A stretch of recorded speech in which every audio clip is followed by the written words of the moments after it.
Kung ako ngayon papipiliin mo, kung mag-contractor o mag-congressman, mas gusto kong maging congressman dahil mas malaki pala ang bigayan.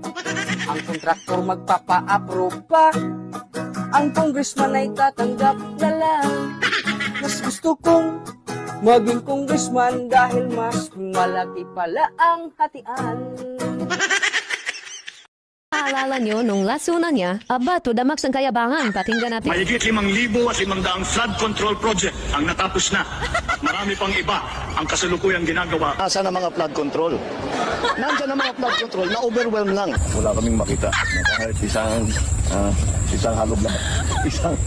Ng simento, walang equipment dito. Lahat itong project na ito. Ay ghost project sa panaginip mo lang na kumpleto. Ang yabang mo pa sa suna.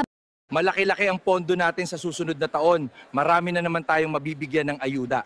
Cheers mga buhaya!